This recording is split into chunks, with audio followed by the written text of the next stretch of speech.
Hi అండి. Evening అయితే గాజువాకెళ్ళాను. వెళ్ళి కొంచెం ఆరోగ్యానికి సంబంధించిన మంచి మంచి వస్తువులైతే తెచ్చాను. చూపిస్తాను రండి.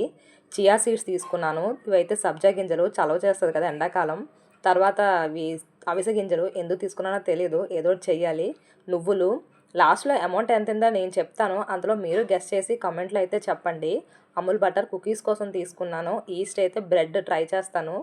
నేను వీడియో కూడా పెడతాను. ఇవైతే సగ్గుబియ్యం అప్పడాలండి. బిల్ చూసారా 1200 అయింది. నేనైతే ఎక్స్‌పెక్ట్ చేయలేదు అంత అవుతదని. ఇంకా ఈరోజు తెచ్చాను కదా! మరి స్టార్ట్ చేయాలి కదా! అందుకే చియా సీడ్స్ అయితే నానబెడుతున్నాను. రేపు పొద్దున టిఫిన్ కోసం. చియా సీడ్స్ నానబెట్టాను గానీ, అవి చూడండి ఇలా గడ్డల్లా అయిపోయింది. అంటే నేను కలపలేదు కదా! అందుకని అలా అయిపోయిందో ఏమో! లాస్ట్‌లో అయితే బాగా కలిపేసి ఫ్రిడ్జ్‌లో అయితే పెట్టాను.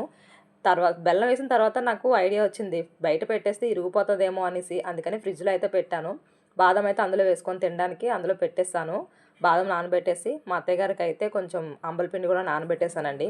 బాయ్ అండి. ఇంతే. రేపు చూద్దాం టేస్ట్ ఎలా ఉంటదో. మళ్ళీ కలుద్దాం. Bye bye.